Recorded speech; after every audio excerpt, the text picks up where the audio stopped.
What's going on, everybody? So I have another tabletop video here for you today.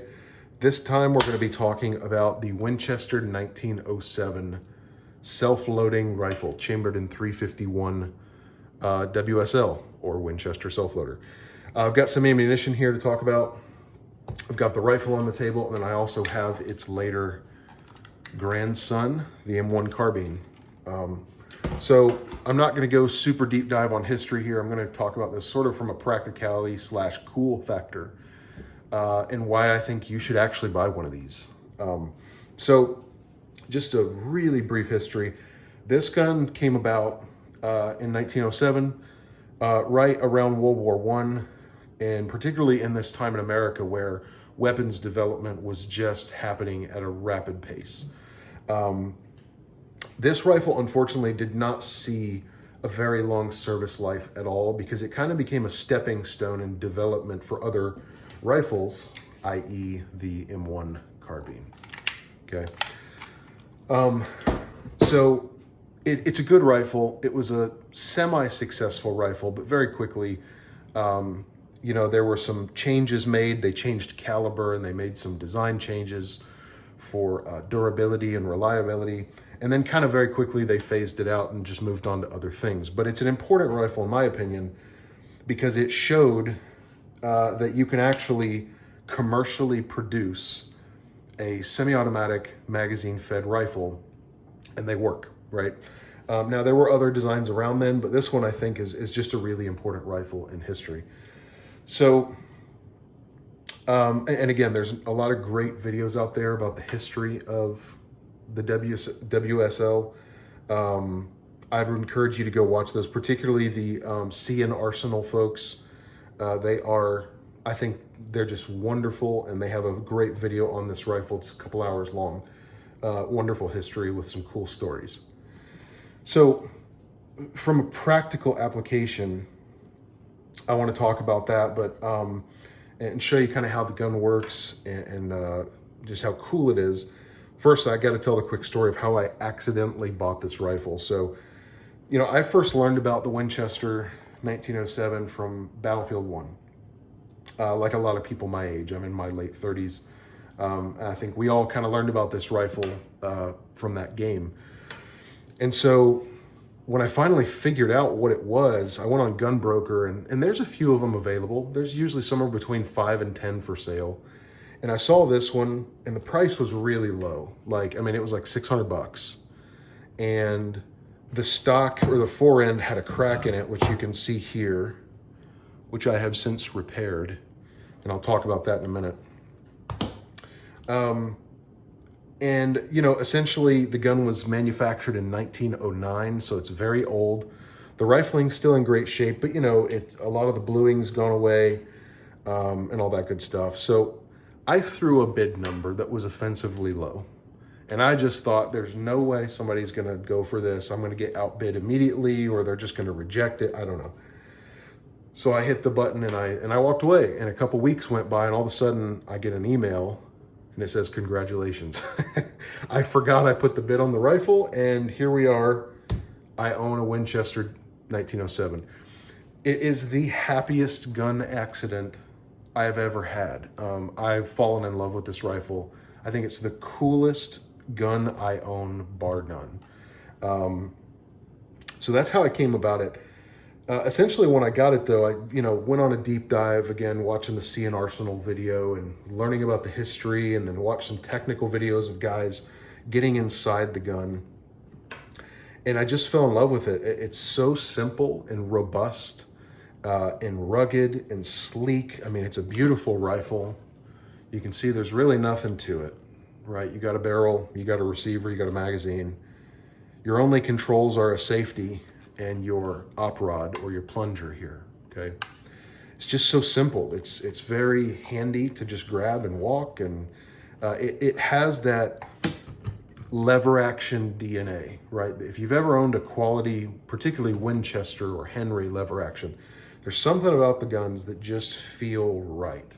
The balance, the sleekness, the pointability, and this rifle has that in spades. It has that DNA, big time. Obviously, you can just look at it. It has that lever action receiver and stock and forend, and yeah, just a gorgeous, sleek, simple rifle. So,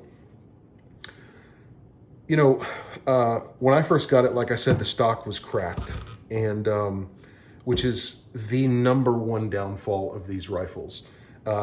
Later on, they tried to remedy this with some different designs, and there were some plastic forends here. But the long and short of it is, this is a major weakness because essentially, this is a blowback rifle. And so the way for them to reduce recoil with this bolt operating is to just add a massive huck of steel underneath this forend. Literally the entire length. And I'm going to take this off here in a second and show you this entire, the underneath of this forend is just solid steel. Actually, I'll roll in a picture that shows you what it looks like.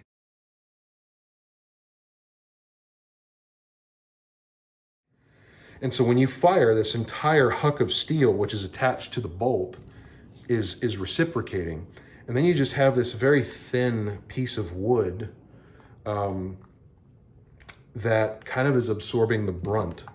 And so you have this steel kind of capture cup, and this right here is a nut. The barrel is threaded, and this locks this wood forend into place. It's actually a very good, robust system. It's really nice. But unfortunately, this wood just takes an absolute beating from that reciprocating recoil. So I had to kind of innovate and figure out how to fix this. There's a lot of guys who showed ways of fixing theirs and doing metal straps underneath, but you got to realize there is no tolerance between the wood and that reciprocating piece of steel. And so it's very hard to come up with a solution underneath the stock that will work. So when I got it, I, obviously did a very standard wood glue fix here on the seam. There was a few other cracks developing here and here. So I wood glued those under compression, let it sit for a few days and really cure. And then I found Acraglass. And Acraglass is a compound used for bedding rifles in wood or composite stocks. And it's a two-part, like really dense fiberglass epoxy, essentially. And so what I did is I took this forend, which is just a horseshoe shape. It's this hollow, long piece of wood, and I'll throw in a picture here.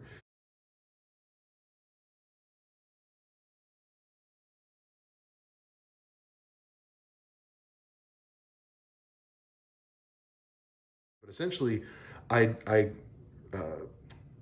lathered the entire inside of the forend with Acraglass in several layers. It's very thin, but it's several layers thick, and the stuff dries so hard. It takes 3 days to fully dry, even longer to cure. And it's held up for about 100 rounds. So this forend, I'm calling it fixed. I also used CA glue and filled in all the cracks, and then I did a water-based polyurethane over the top to just lock it all in, and it's held up beautifully. It's very solid. Even firing hasn't affected that. So if you get one of these rifles, you have to understand this is going to be a problem, without a doubt. But I think it's a pretty easy fix. It's going to take you a couple weeks to fix it and do it right, but once you got it, you're good to go. There are people who 3D print these. They're expensive. They're like $400 because they can charge that much. They get to, right? You can also, there's a company out of Idaho that will send you a rough milled forend that you have to hand fit. So there are solutions for this problem on this rifle, but they're expensive and they're time consuming. The one I've found is the cheapest. It costs about $60 all in, okay? So that's one problem with this rifle. The other problem is because this massive huck of steel is under there, it's very heavy. The rifle is almost 8 pounds unloaded. It is very heavy, and all the weight's under the forend. However, when you shoulder the rifle, it feels very centered and balanced. Now, when you compare it to something like the M1 carbine, which is extremely lightweight, even loaded, it's about 5.5 pounds. This gun shoots well and everything, but the perceived recoil is a lot more because, you know, it's a lightweight gun. So the pointability, the balance, and the shooting experience of the Winchester 1907 is really nice.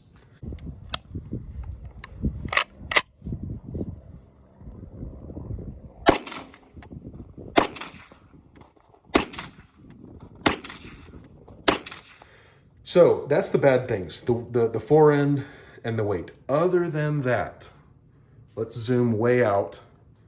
This is a great rifle. Now, it only holds 5 rounds, but so do a lot of shotguns, so do a lot of revolvers or bolt-action rifles.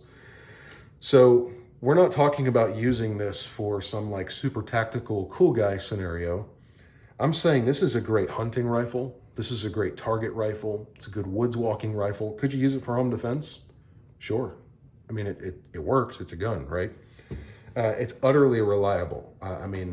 We'll talk about that in a minute. So, but why should you buy this? Well, first of all, because it's really stinking cool. It is a piece of American history, and there are no reproductions of this rifle. When you buy one of these, you're going to buy an original. Now, they're somewhere between $700 and $1,000, but that's no cheaper than an M1 carbine, even a new production. This is a 20-year-old auto ordnance, right? And this thing cost me about $700 used. So they're no cheaper, no more expensive than any other rifle nowadays. So let's talk through some of the reasons why I actually think it's quite a practical rifle. Well, for one, it's reliable. I mean, I've got about 300 rounds through it. When you tear this gun apart, which I want to do here in a minute, you'll see that it's painfully simple. There's nothing to really go wrong in here. Everything's kind of overbuilt and massive and made of solid forged steel. So, or maybe not forged steel, but carbon steel. So it's very robust, it's very reliable, and the cartridge, like I said, is quite impressive. So this is a 351 WSL. It's essentially like a long, slightly chunky 357 Magnum. Goes about 1,000 feet per second. It thumps. These are 180 grain loads. Now, all this ammo here is, or most of it is vintage. So we'll talk about that in a minute. But essentially, it's got a good cartridge. The good cartridge is a thumper, 1,000 feet per second, 180 grain projectile. Just shooting steel with it, and it absolutely throws the steel around. It hits hard. So it's an effective rifle. You could use it for hunting. The guy I got this from used to kill elk with it in Wyoming. Montana, excuse me. So this rifle's been in his family for generations as a hunting rifle. So it works. And other than that, it's just dang fun, right? That's reason enough. This is a fun rifle. All right, so let me walk you through some of the ins and outs of the rifle. So like I said, there's nothing to the rifle. It's very simple. Controls are minimal. It's a safety, and it's got a operating rod or a plunger. I don't know what they call it. You got your magazine. Hello. So it only came with one 5-round magazine. Now, I have a couple aftermarket magazines that you can find. Here's the problem. If you're going to buy an original magazine for these, like this one, it's going to be upwards of $300. Okay, really cool roll marks on there. If you buy aftermarket magazines, you can find some for like $40 a piece. They're all 5-rounders. If you find a 10-rounder, I'd be shocked. There are 10-rounders on Gunbroker, but again, $300-400. To me, it's just not really worth it. So you got your magazine, and by the way, all the magazines have to be hand fitted to each rifle. So if you buy an aftermarket magazine, they are not drop in. These are fitted. This is a very tight, precise mag well. Okay. You got your simple, old school sights. Okay. You got your operating rods. This is how you actually operate the rifle. So you push this in. It's stiff. It's hard to push in, no doubt, but just be a man. You'll be fine. And you can see this operates the bolt. Okay, so that's how you load it. If you need to, for whatever reason, you can actually push this and then rotate it. Okay, so it rotates that way. And now the rifle is locked open. So you can inspect it, do whatever you gotta do. And then if you wanna unlock it, you rotate it to the right and out it comes, okay? Simple, that's it. That's how you operate the rifle, right? And then you pull the trigger. To take it down, this is really cool. So you have this little operating button here. You push that down, and you start spinning this screw out. Okay, you can see it's kind of loose now. Oh, there it goes. And literally the upper and the lower split in two. Look at the size of that hammer. I mean, it's enormous. And then you have your upper. There's nothing to it, guys. It's remarkably simple. And you can see how it kind of operates, right? Putting it back together is the same story. You line it all up and kind of just grab it like that. Start spinning that screw back in.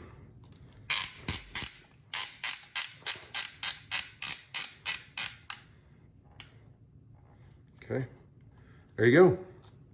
That's it. And then you can throw in your magazine. I've got a snap cap in there. Load, and there you go. So that's the whole rifle. Painfully simple, right? The trigger is excellent. It's about 7 pounds. It's kind of heavy, maybe 6.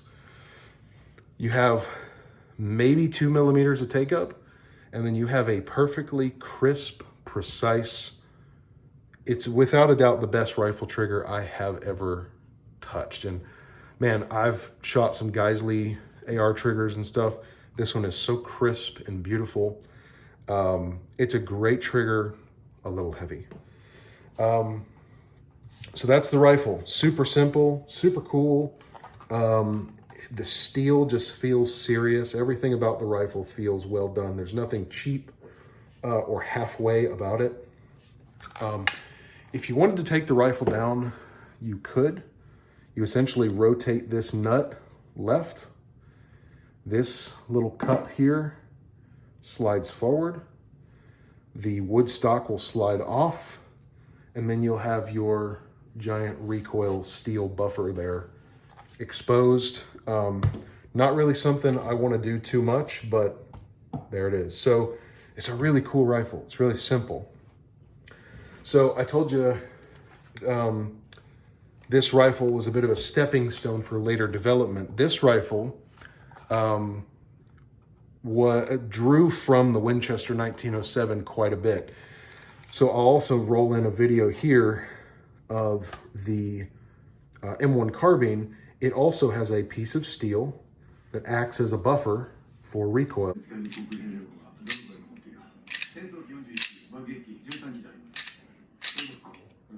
when you're firing. Where'd they get that from? The 1907. It also shares a very similar trigger. And so this, the M1 carbine would not exist without the 1907, okay? And they're often compared to each other because they both shoot like this interesting pistolish intermediate cartridge. So, okay, now really quickly, I want to talk about ammo. If you buy a Winchester 1907, and I think you should because they're really cool, ammunition is going to be the worst experience you've ever had with any weapon.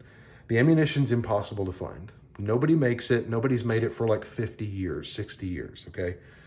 So what I have here, I'm very blessed, and anybody who knows what the Winchester 1907 is going to drool. This is all original Winchester 351 cased ammo. Some of this dates back all the way to 1911. It's very old ammo. Now, the unfortunate thing, I'll also roll in a picture here. I have destroyed 3 original cases. This ammo, this brass is old. It's been reloaded quite a bit.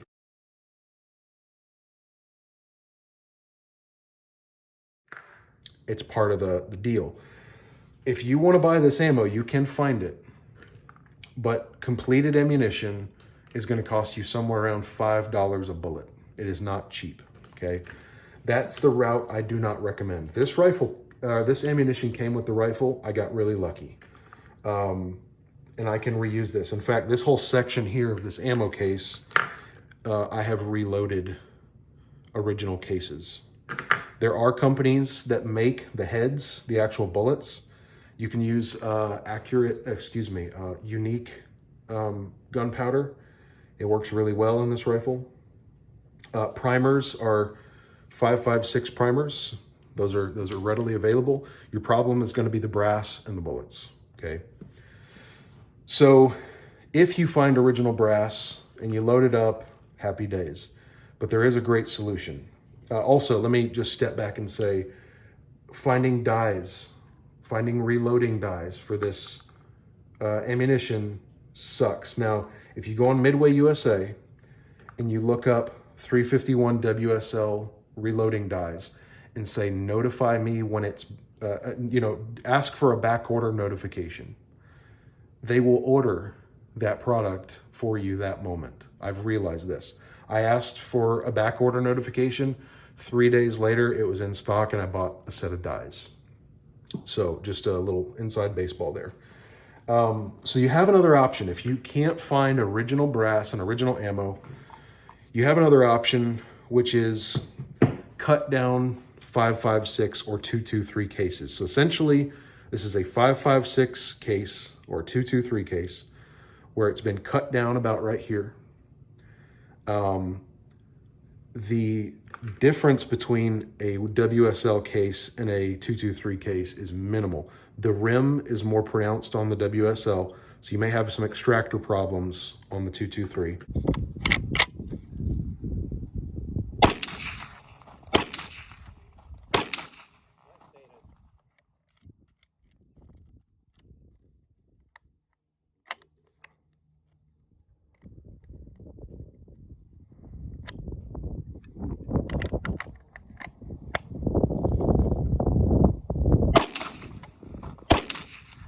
But these run. I have shot about 300 of these and they run great.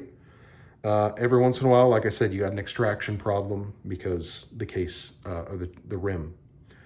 But same thing, use 223 or 5.56 primers, unique powder, and your standard heads.